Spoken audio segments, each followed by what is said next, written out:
Hi guys, welcome back to the channel. I hope you all are doing good. So let us get back to solving the DSA sheet. Dynamic programming, few problems are there, then backtracking, then graphs. And then we'll be almost complete with the sheet, I guess. And sorry for the delay. I was trying to do some other kind of videos. Now I am back on track. So let us see today's problem. It is called mobile numeric keypad. Given mobile numeric keypad, you can press buttons that are up, left, right, or down to the current button. You are not allowed to press bottom row corner buttons, that is star and hash. Given a number n, the task is to find out the number of possible combination, that is the numbers that can be formed with that given length. Please pause the video, try to understand and solve the question by yourself, and then come to the solution. Okay, so I hope you have done that. And now, first of all, let us see what the keypad will look like. Keypad is going to look like this: 1, 2, 3, 4, 5, 6, 7, 8, 9, star, 0, hash. So in the mobile, the keypad is going to look something like this. Okay. And so each button, when they say, so this is one button, second button, like that. So what the question is saying, suppose you are at button number 2. Okay. From button number 2, where all you can go to the left, you can go to the right, and you can go down. Actually, this question, the wording is a little odd. I mean, in the sense it is not, I mean, not odd, but they have missed out something. They have missed out saying that you can also press the current button again a repeated number of times. So when they're calculating the answer, okay, when they're calculating the answer, they are pressing a button multiple times consecutively, which means suppose you're at button 2, you can do 2, 2, like that you can do. So along with left, right, up, down, also add this part which is not mentioned in the question, that you can press the current button also again. Okay, so now fine. This is the keypad. You cannot press this hash symbol and you can't press this star symbol. Correct. These two can't be pressed. So these two are ruled out. Fine. Now, how to solve this problem now? So this is under which category? So as you can see, they're asking number of ways. Usually this is something like permutation combination, PNC problem. Whenever PNC problem, I mean, whenever a problem is of type PNC, you can use dynamic programming. So I had already told this in many other videos previously, that you can use dynamic programming, but how to use dynamic programming in this? That is the question, right? So here, what will the input be? Input, they will not give this. Okay, we have to imagine this. This keypad, they will not give as input. Input will be only one number n. What is this input? It is saying that for the given length n, so there will be some given length n, how many different numbers can you form? For example, if n is equal to 2, then I can do 0, 0, 0, 8, 1, 1, 1, 2, 1, 3, 3, 6, 6, 3, like that. I can do so many. So for that, we have to just output an integer. We have to output an integer. Fine. Now, first of all, let us look at some things that we already know. For example, if n is equal to 1, it means how many numbers are possible having length 1? I can have 0, 1, 2, so on till 9. So there are 10 numbers. So if the input n is equal to 1, then our answer is equal to 10. How is this? It means that we can press each and every button from 0 to 9 one time to get a number of length 1. That length will be there, na? That one, it will be having 1 unit. Correct. So this is already that we know. So this is something like a base case. We already know this and we don't have to worry much.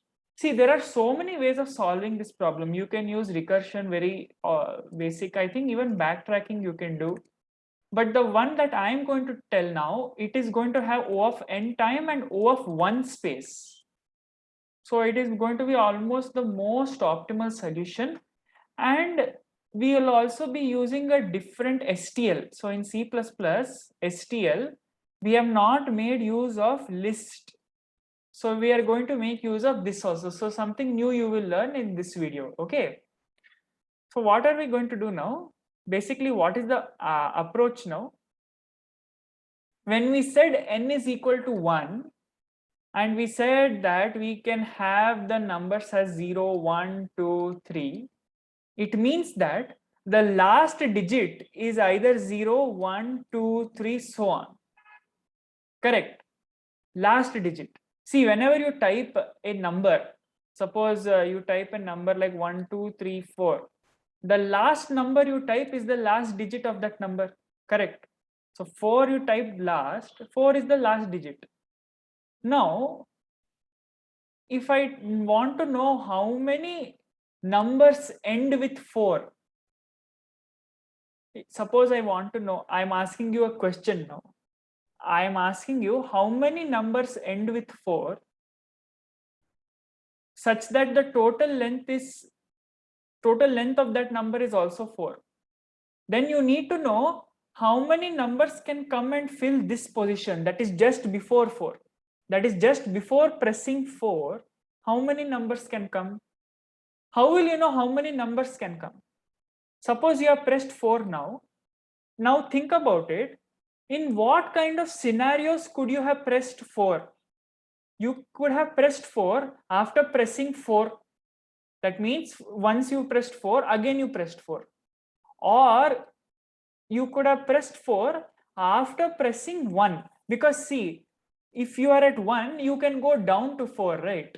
That is what the question is saying. Question is saying that you can either go up, left, down, or right. So I am thinking in a reverse engineering manner.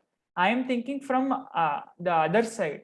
That is, if I ended up at 4, so I ended up at some number, how many ways are there to end up at that number? So for me, for example, I ended up at 4. 4 is the last digit I pressed. How many ways are there that I ended up here? Either I could have pressed 4 before, or I could have pressed 1 before. Correct. Now again, how many ways are there that I ended up at 4 here? I could have pressed 1, or I could have pressed 4. Now for 1, how many ways are there? I could have pressed 1, or I could have pressed 2, or I could have pressed 4, like this. So you can see that the answer is depending upon the previously calculated values.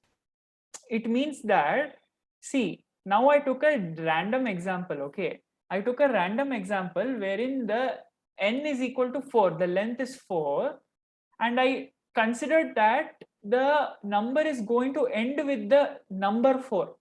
Our given number will end with digit, I should say digit. It is going to end with digit 4. How many ways are there it is going to end with digit 4? It depends on how many ways are there that the previously encountered number ends with that, which means either 1 can come or 4. Now, how many ways are there for each possibility? So like this, for each possibility, we have to keep calculating, right? So let us now get the algorithm working. Now what we will do, we will consider from starting. So n equal to 1. How many ways are there for 0 to occur, for 1 to occur, 2, so on? So each number, there is one way. I can press 0, or I can press 1, or I can press 2. Correct. These are all individual cases. Individual cases, I can press 0 and finish it, because when I press 0, it is already length 1. Okay. When I press 1, it is length 1. Fine. So what I will do, I will take an array. Okay. I will take an array. I'll call it count. And it will be of length 10, because 0 to 9 there are 10 digits.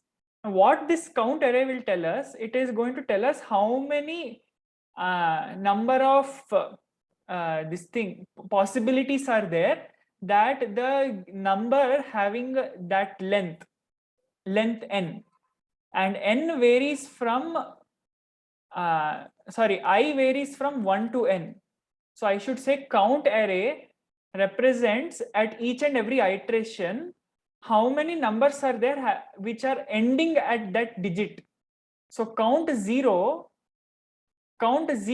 in iteration 1, count 0 in iteration 1 represents how many numbers of length 1 are ending with 0.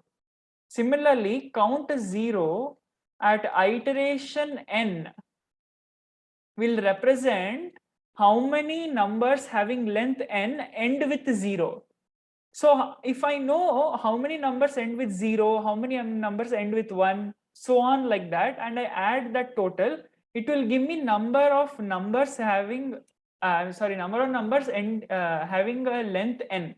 Number of numbers having length n. If I add all the values in this count array, I hope at least some idea you got. Like I'll tell once again, see. So initially for n equal to 1, I'll make a count array of length 10 and each value will be 1. Okay.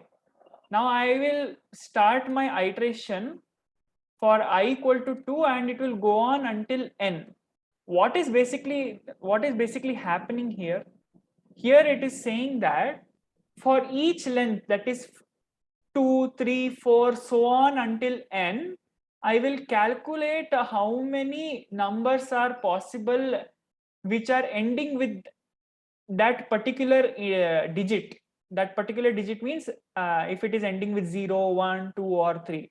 Because as I explained to you, I'll go back to the previous example. If I want to know how many numbers end with digit 4 and the entire number has a length 4, then I should know the previous possibility. That is, for 4, I can end up from 1 or 4. For 1, I can have how many possibilities? 4, 1, 2, so 3 possibilities. For 4, I can have how many? Again 4, 1, so 2 possibilities. Again, so you know, it is, if you and I understand, it will start branching out the possibilities, right? So like this, for each and every previously encountered digit, how many ways are there? I will accumulate that answer, and finally in my count array, it will give me the answer for length n. But now see, how will I know? Now, I mean, now I have drawn this keypad in front of you. This keypad is there, and you know that if suppose you entered the number 4, you pressed 4, then how would you end up pressing 4?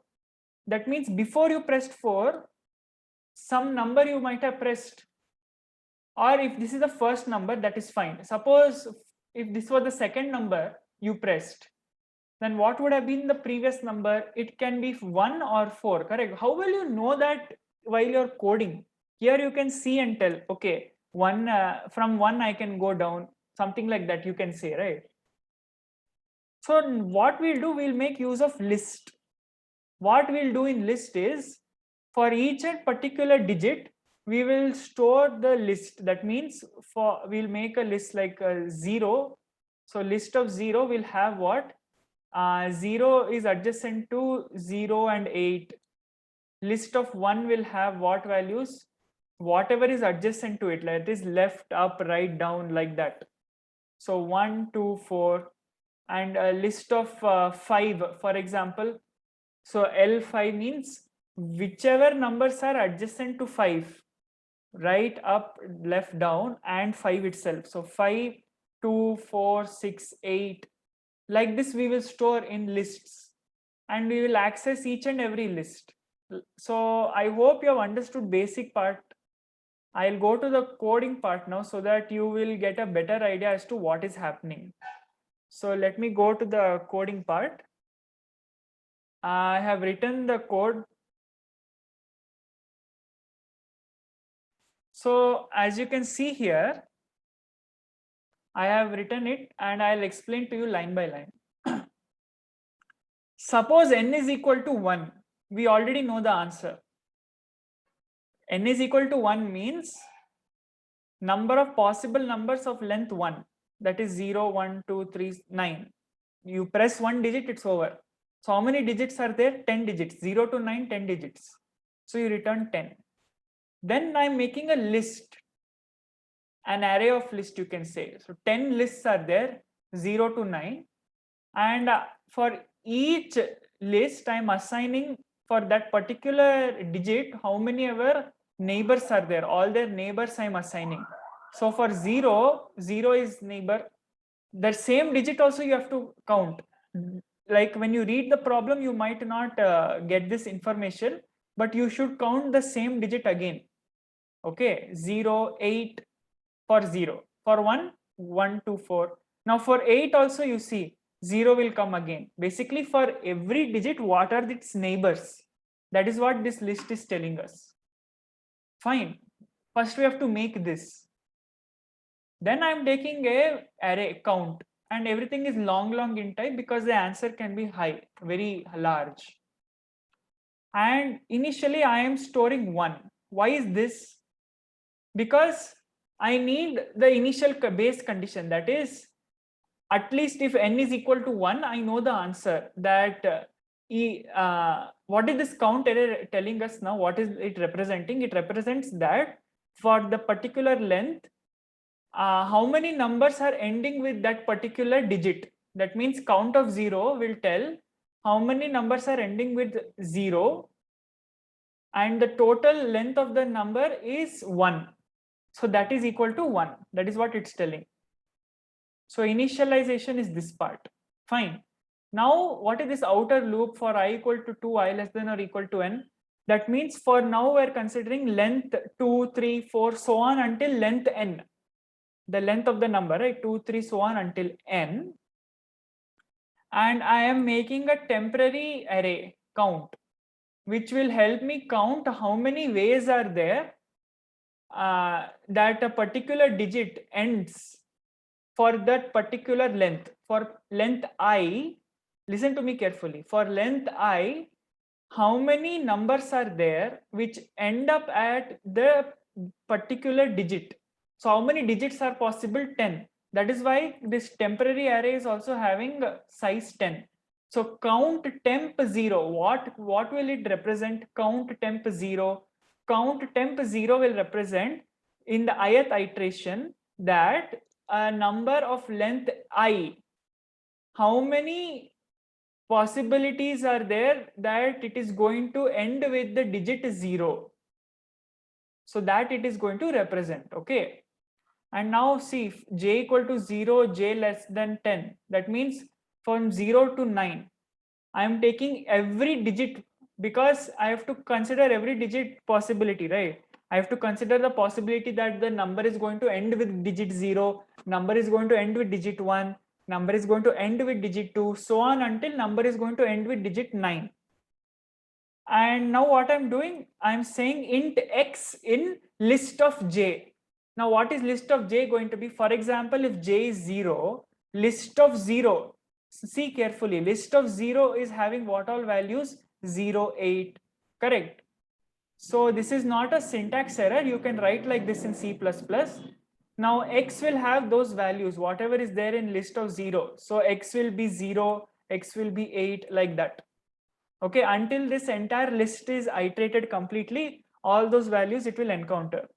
So it is saying count of temp x plus equal to count of j. It means what? It means suppose my x is 0 now and my j is also 0. So whatever the count of j is, that means how much ever possibility is that in the previous iteration, how many ever numbers ended up with 0, all those possibilities will be added to this current possibility, that in this iteration for this particular length I, those all possibilities have to be added. So I'll explain to you here. It means that, see, now if I consider the digit is going to end with 0, how many possibilities are there that the previous digit was 0? There is one possibility. How many possibilities are there that the previous digit was 1? 0. Like that, what is the total number of the possibilities of the previous digit? We are going reverse engineering manner. We are saying that if we ended up at 0, how many ways are there we ended up at 0? That is what we are doing. So either we could have done 8, 0 or we could have done 0, 0. So two possibilities. So that is what is happening here. And finally, why am I doing this? Because in the next iteration, it will be helpful. So now I have got the answer for I equal to 2. Suppose I want answer for I equal to 3, then this count array should be updated, right? It should be continuously updated because count array, finally, after all the iterations, my count array should tell the final answer for length n, how many numbers are ending with each digit 0 to 9. That is what it should tell me. So this count array should also be updated. Updated in the sense, whatever the answer was coming here, just store it in count array. Count in the temporary array, whatever answer was there, store it back. And continuously keep updating this. And finally, take a variable called total and add all those values and return total.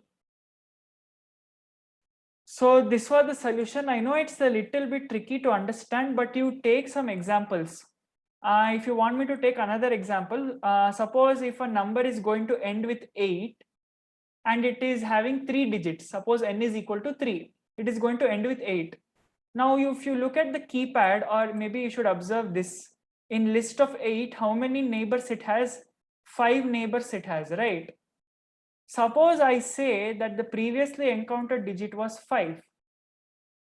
Okay, now how many possibilities are there that 5 was the last digit if we consider only these 2 digits? For only the case we consider 2 digits. Now 5 could have ended up after you pressed 2. 5 could have ended up after you pressed 8. Like that, for 5, how many possibilities are there? So this is just one case, correct?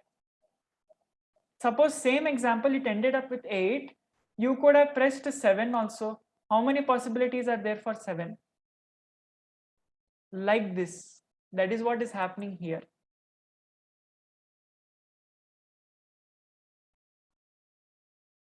So as you can see, I ran and it got submitted successfully. Count temp of x plus equal to count j. It means that we are adding how many ever possibilities are there that the digit j was the last digit for the previous iteration. That number we are adding it to our current possibility, that is x is our last digit in this iteration.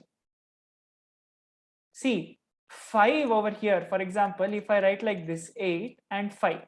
5 was the last digit in the previous iteration.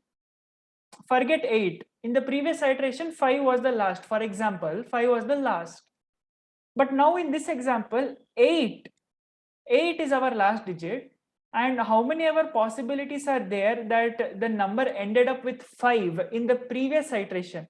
All those possibilities we are adding to our current answer, which is how many possibilities are there that the number is going to end with digit 8. Like this, for each and every digit from 0 to 9, it has to be done. And how will you get to know that 5 only should come here, 3 only should come, 2 only? That is done with the help of list. We have assigned the neighbors and we are traversing each list also. We are traversing each and every list, right? So list of 0 we are traversing, and that is what is exactly happening here. List of 1, list of 2, list of 3, so on, list of 9, we are traversing each list. That means we are checking all the neighbor possibilities. So I hope you understood the solution. Please share the video with all your friends. Subscribe to the channel, like the video if you like the explanation, and the solution will be in the description. Don't worry, you can check it out later. So we have learned how to use a new STL, that is list, array of list only we did. So I hope the video was engaging, and until the next video, take care, stay safe, keep learning, keep growing, stay tuned. Bye.